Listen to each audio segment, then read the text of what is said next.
Pai, do Filho e do Espírito Santo. Amém. Meus caríssimos irmãos e irmãs, em Jesus e Maria. Ou, como se dizia há muito tempo, em Jesus vivendo em Maria. Meus caríssimos irmãos, eu fico muito contente por estar aqui. Vocês sabem, talvez, a meio da conversa, porque, como ela disse, eu estou ferrado. Eu, em vez de joelho, tenho 2 pedaços de ferro aqui, e de vez em quando eu sinto o incômodo de deixar um peroço, ter ferro no joelho. Há algum tempo atrás, um grande jornalista inglês, Paul Johnson, escreveu um artigo que tocou muitas consciências, não só de pais, mas de jornalistas também, a ponto de ser repetido em muitos jornais do mundo, inclusive do Brasil. Esse homem tentava decifrar o mistério da juventude atual. E ele dizia, em primeiro lugar, a juventude de hoje está tão perdida, que não sabe de onde vem, para onde vai e o que está fazendo no mundo. Como eles não sabem o que estão fazendo, fazem qualquer loucura. Tóxico, álcool, ou então estragamento sexual, ou então a revolta, simplesmente, a revolução. O jovem, afinal, é idealista por natureza, e se não encontra um ideal que vale a pena, ele se entrega a qualquer loucura. Porque, na verdade, a vida só vale a pena quando se encontrou um ideal pelo qual vale a pena morrer. E ele perguntava o que aconteceu, qual era a explicação de tudo isso. Curiosamente, foi até uma surpresa saber que aquele grande analista dos fatos políticos e sociais, de repente entrasse nesse campo. E ele disse: os jovens de hoje estão perdidos porque eles não aprenderam a rezar no colo da mãe. E, portanto, quando mais tarde nenhuma solução do mundo acenar a uma saída para os seus grandes problemas e desafios, eles não sabem aonde recorrer. Eles não têm referencial nenhum.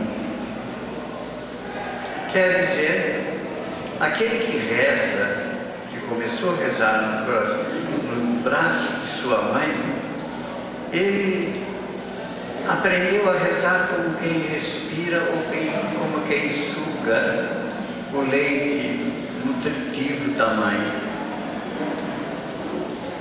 E é esse sim, tem uma fé que nada neste mundo arranca.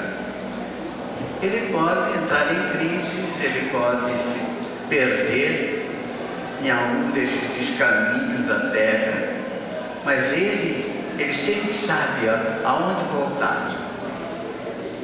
O coração da mãe. Bem, depois ele continuava a análise e dizia que, ao mesmo tempo, os jovens estavam perdidos porque não aprenderam os 10 mandamentos em casa. E quando eles não aprenderam os 10 mandamentos, realmente não sabem o que fazer da vida. Não percebem a distinção entre bem e mal, entre virtude e vício. E, principalmente, vivendo numa sociedade em que o vício é cada vez mais sedutor. Só assistir uma novela qualquer, ou então um debate na televisão, o que acontece? Ele vê o a sedução do vício. E ao mesmo tempo a virtude se torna cada vez mais difícil. Hoje ser bom não é fácil. Hoje ser honesto é fora de moda. Hoje ser verdadeiro é tolice. Tolice. Como dizia aquele escritor francês, hoje nós vivemos debaixo do sol de Satanás, que é um sol escuro, mas pretende ser sol, e anima tanta maldade, tanta corrupção, tanto desespero. Bernanos escreveu realmente algo que sacode a gente por dentro. Não é o primeiro que fala isso. Quem falou em primeiro lugar foi o nosso São Paulo, quando disse que nós, de fato, estamos sob o poder das trevas. Jesus veio para nos libertar, mas Ele não pode fazer nada sem a nossa colaboração. Para lembrar Santo Agostinho, o homem foi criado sem Deus perguntar a ele se ele queria ser criado. Mas o homem não será salvo se não der pelo menos o seu assentimento. Bem, mas voltemos àquele pensamento de Paul Johnson.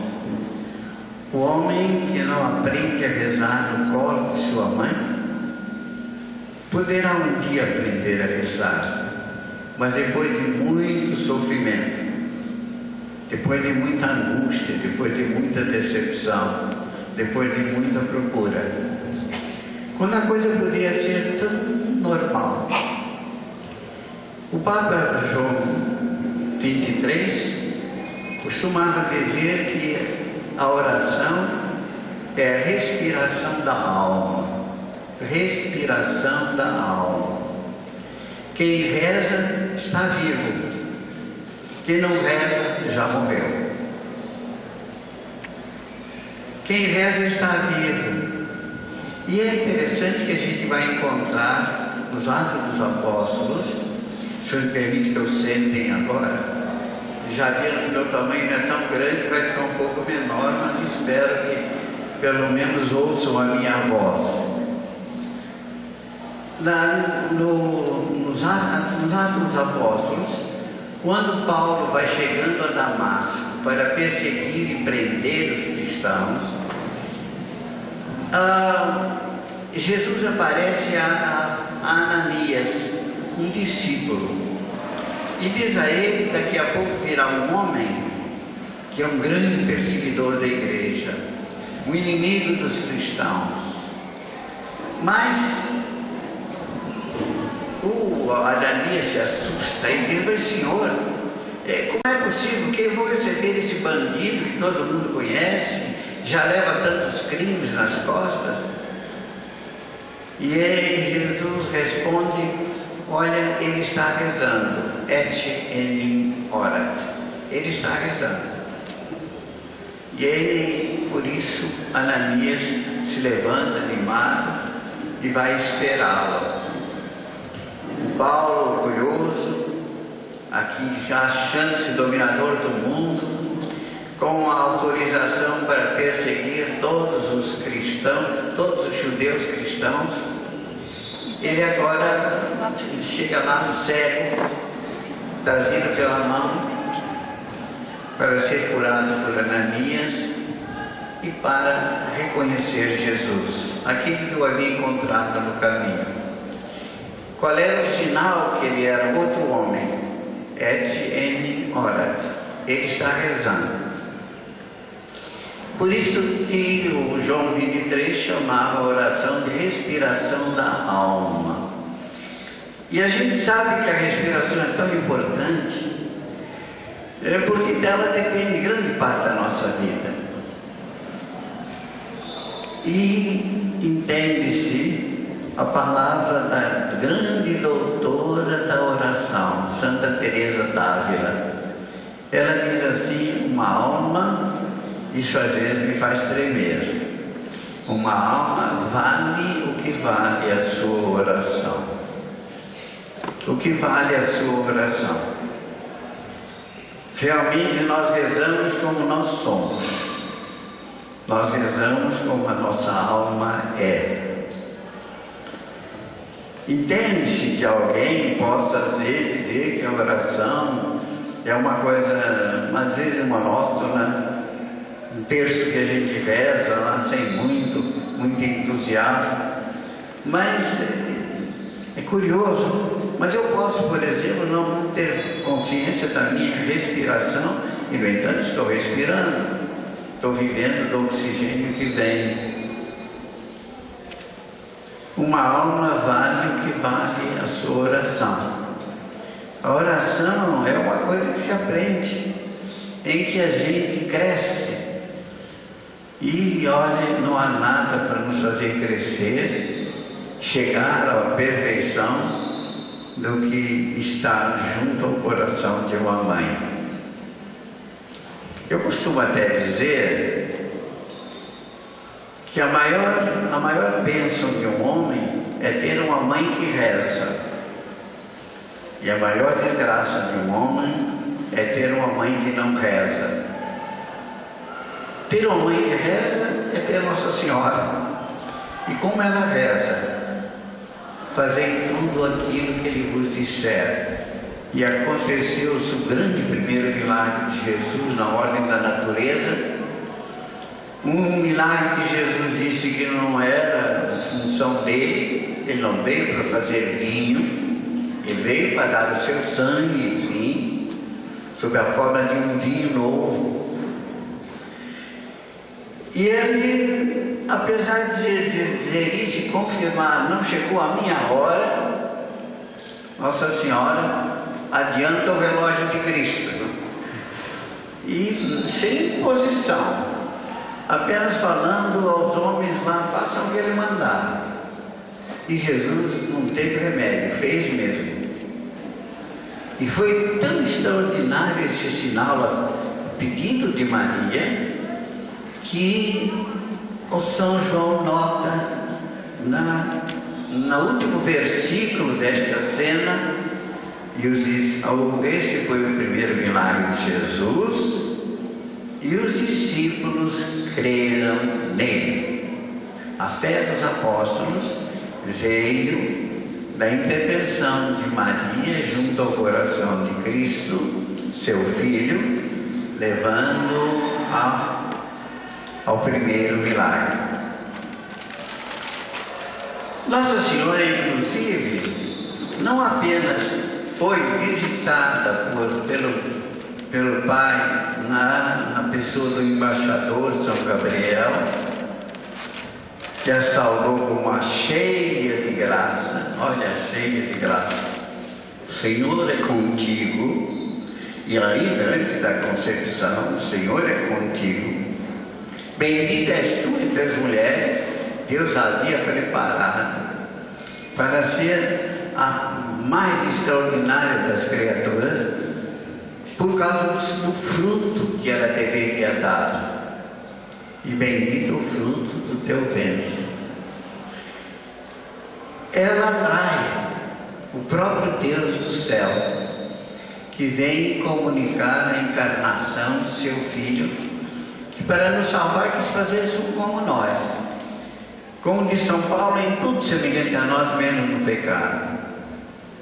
E o que Nossa Senhora vai fazer com Jesus, ainda no seu seio? A primeira coisa foi visitar uma outra mãe, que já velhinha havia concebido aquele que seria o anunciador da chegada de Jesus, João Batista. Ela caminha 150 quilômetros de Nazaré a Encarim, e lá ela vai ser saudada por Isabel. Bendita és tu entre as mulheres. E João Batista alegra-se no seio de Isabel, ao contato com Jesus, e ele se santifica antes de nascer. Eu queria começar dizendo isso. Aí está o primeiro milagre de Nossa Senhora, evangelizando, levando Jesus. E o que acontece? Aquela criança vai nascer sem o pecado original. Não sei se repararam que na igreja nós não comemoramos o nascimento da pessoa, não. Nós comemoramos a morte dos santos. Porque a morte dos santos é entrada na eternidade. O dia do nosso nascimento é um instante a menos. Começa a contagem regressiva. Eu não sei qual é o número, mas começa a contagem regressiva. Até chegar, de repente, o dia da nossa morte. Nós nascemos nesse mundo e temos certeza absoluta que o nosso último instante aqui, que será a última graça que Deus nos vai conceder, é a morte. Mas quando nós somos batizados, isto é, quando nós recebemos o perdão do pecado original, ou o apagamento do pecado original, e quando recebemos aquela unção da água batismal, aí nós nascemos para o céu. Nascemos para o céu. E esse nascimento, sim, se o pecado não matar a graça durante a nossa vida, esse nascimento não tem morte. Não tem morte. Aqui em São Paulo, que São João chama de morte segunda, é o pecado mortal. Quer dizer, o pecado que dá a morte. Não sei se já perceberam que alguém que anda com pecado mortal é um cadáver ambulante, cadáver de alma. É um cadáver de alma. O que acontece? Nossa Senhora vai imediatamente visitar Isabel, sua prima, um gesto de caridade. Não ficou sentado como eu aqui esperando homenagem. Não, eu não estou esperando homenagem. Eu vim apenas para servir. Mas na verdade, de fato, Nossa Senhora se levantou e foi depressa. Foi até lá na casa de Isabel, levando Jesus. E Jesus santifica João Batista antes de nascer. Por isso a gente comemora o nascimento de João Batista, não apenas a morte. Como nós comemoramos o nascimento do menino Jesus, porque afinal ele é Deus. Como nós comemoramos o nascimento de Nossa Senhora, porque ela já nasceu imaculada, sem pecado original. Nasceu para a vida, não nasceu para a morte. Como nós, quando nascemos da carne e do sangue. Portanto, reparem, não só Nossa Senhora aparece como realizando aquela profecia do Apocalipse, que ela esmagará a cabeça da serpente pela sua geração, isto é, pelo seu filho, mas ela vai demonstrar para que veio quando traz Jesus a Isabel e João Batista é santificado. Por isso que Jesus disse que não nasceu homem maior do que João Batista. Ele nasceu na graça.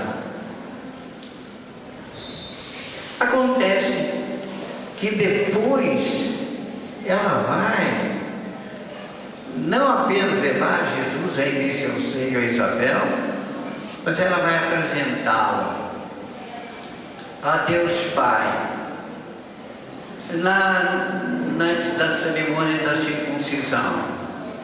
Mais tarde vai levá-lo ao templo.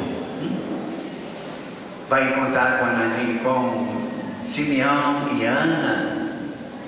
Vai depois ir lá ouvirá aquela palavra terrível, uma espada transpassar teu coração, porque ela está de tal maneira unida a Jesus que nenhum sofrimento atinge Cristo sem passar pelo coração de Maria.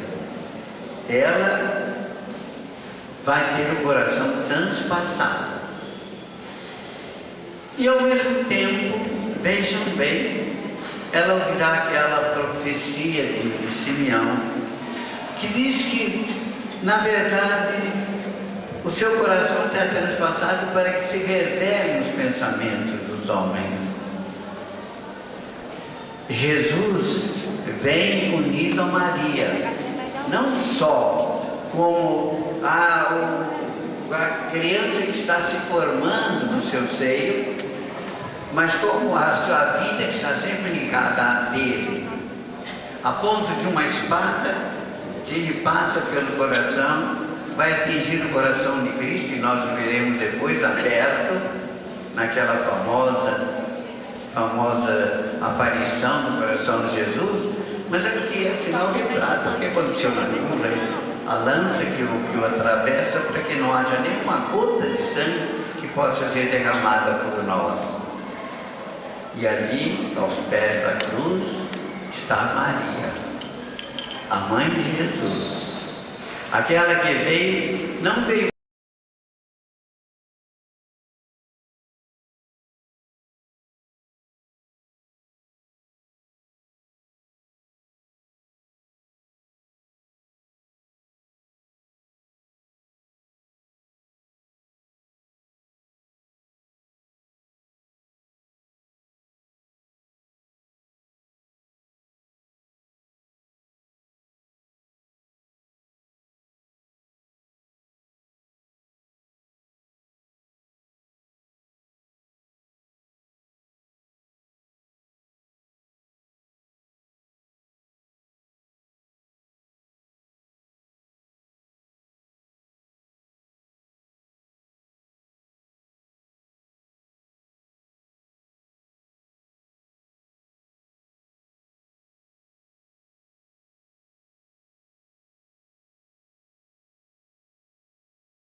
Jesus, apesar de ter dito, não vim para isso, não chegou a minha hora, ele simplesmente faz o que Maria mandou.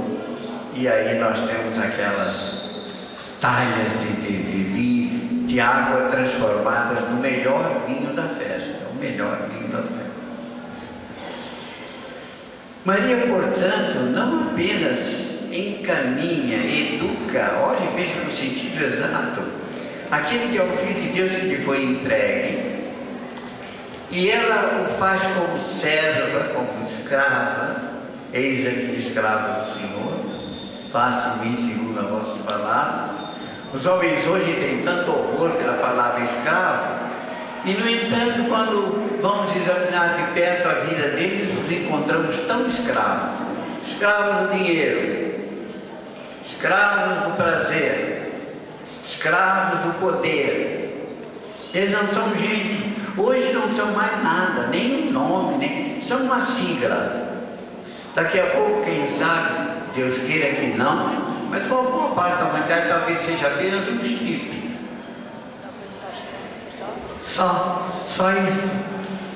E nós, no entanto, fomos criados como imagem e semelhança de Deus. E a semelhança de Jesus, devemos ser educados por esta que não apenas a mãe do Filho de Deus, mas foi também aquela que recebeu a humanidade toda por filhos. Nós, queiramos ou não, somos filhos de Maria. E se quisermos realmente ser como Jesus, nós precisamos deixar conduzir por ela. Em Maria, por Maria, com Maria. E aí é que está. Tem tudo com ela. Não se trata de simplesmente substituir Maria ou Jesus por Maria. Absolutamente. Ela é serva do Senhor. E ela é apenas o caminho que nos leva a Ele.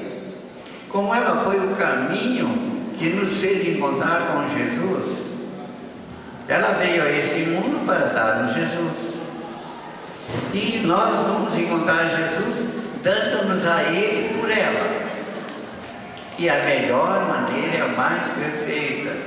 Por isso que São Bernardo insiste nessa ideia. Que o homem, quem é verdadeiramente devoto de Maria, se salva e se santifica.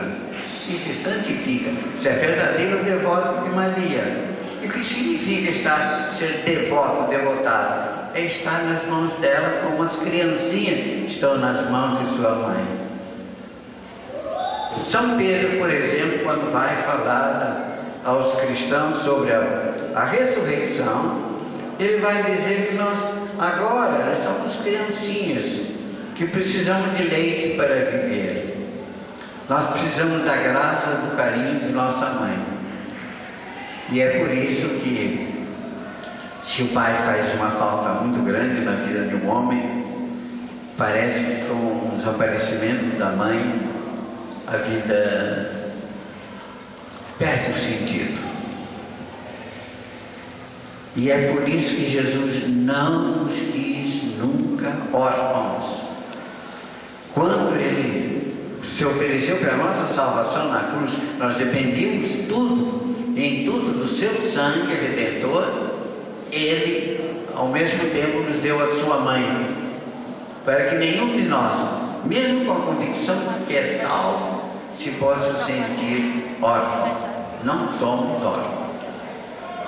É isso que faz, por exemplo, a alegria da vida católica. Eu tive uma vez uma oportunidade de fazer uma comparação bastante curiosa. Quando estive na Alemanha, passei pelo sul, aquela alegria, aquela festa. A grande cristandade da Alemanha, com a parte sul, da Baviera, Nossa Senhora Padroeira da Baviera. Quando a gente sobe ao norte, a região que ficou inteiramente para o protestantismo, que é órfão e não quer ter mãe, é uma religião tão fria. não sei, tão dolorida, de gente que não tem mãe, Isso já é uma comparação, que já é um estudo que já foi feito, porque na verdade eles não têm mãe, eles não querem ter mãe. Mãe tem. E de vez em quando nós vemos essas grandes conversões através de Maria, como nós vemos as santificações entre nós, sempre por ação de Maria. Aquela que formou Jesus, ela vai formar Jesus em cada um de nós. Não tenhamos dúvida nenhuma. Vai formar Jesus em cada um de nós. E não se trata de uma escolha, de uma opção. Não, é só olhar a vida dos santos. A gente lê desde o começo. Não pensem que é uma coisa que foi aparecendo aos poucos, através do desenvolvimento da sentimentalidade cristã. Não, de maneira nenhuma. Desde o começo. Olha, vejam bem, os magos chegam, o que eles encontram lá em Belém? Eles encontram o menino Jesus, é claro, sem dúvida alguma. Mas o menino Jesus com Maria e José. Encontram Jesus nos braços de Maria. Os anjos o cantam, glória a Deus nas alturas e paz na terra aos homens de boa vontade.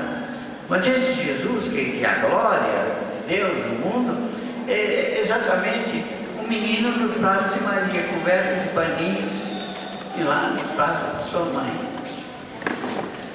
Quando depois eles vão ao templo, de novo está ali Maria com Jesus nos braços. Lá mais tarde, com os doutores, é a mesma coisa. E se Jesus, às vezes, principalmente numa passagem em São Mateus, ele falando àqueles judeus que tanto privilegiavam a carne e o sangue, e é bom lembrar que João Evangelista, diz no prólogo do seu Evangelho, que ele não nasceu da carne e do sangue, aí está, não nasceu de Deus. Ele então, o Jesus quer por isso bem claro. E quando eles bendizem lá sua Maria, porque ela gerou o Filho de Deus e o amamentou, ele responde: bem-aventurados antes aqueles que fazem a vontade do Pai, porque ela é acima de tudo a serva, a escrava de Maria.